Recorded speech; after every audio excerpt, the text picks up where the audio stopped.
Right here, a world away from Iran, a small TV station in the San Fernando Valley is quite possibly making the biggest impact on the coverage of the Iran election. They mailed out thousands of cameras to protesters on the front lines. Mary Beth McDade is live in Westwood with how they did it. Mary Beth? All right, guys. Well, first let me just show you here the protests that we have going on. And as you know, U.S. journalists have no trouble covering a protest like this. However, over in Iran, they're being locked up for it. So it's really through amateur video and sites like Twitter that people are getting a real sense of what's going on over there. Plus, as you mentioned, a local TV station has come up with a very creative way for people to capture the images on the streets of Tehran and avoid government censorship. You could basically call it the power of the pen. This video of a philosophy student being gunned down by government militiamen has, for many, put a face to the Iranian revolution. But if it weren't for amateur video being beamed around the world via social networking sites, expatriates from Iran like Shahram Homayoun don't believe people in other countries would know about the deadly clashes.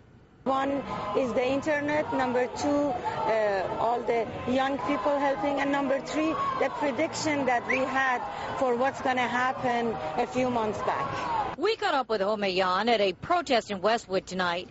He tells us through a translator how his TV station, Channel 1, which covers Iranian politics, prepared for the election coverage. He says that Canoga Park-based station sent 10,000 camera pens to an opposition movement a few months ago. The group handed them out in bakeries. I was on camera. I was asking people to go to the bakeries. I was asking people to join each other. Here's some of the images of the demonstrations taken with their camera pens. This video was emailed 2 days ago, but station employees say they've received many over the past few months surrounding the election process. Well, this all started with the Mahasti movement, where people were just recording protests that were going on inside Iran. And now it's paying off, I guess.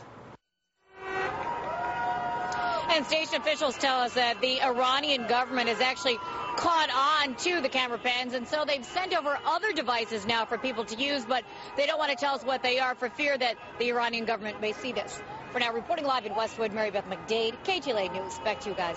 Can't beat that technology. All right, Mary Beth, thank you. And there were also counter-protests today in Iran outside the building that once housed the U.S. embassy there. Demonstrators burned U.S. and British flags and accused both countries of meddling in Iran's affairs. The building has been vacant since it was stormed by hardline Islamists in 1979, triggering the Iranian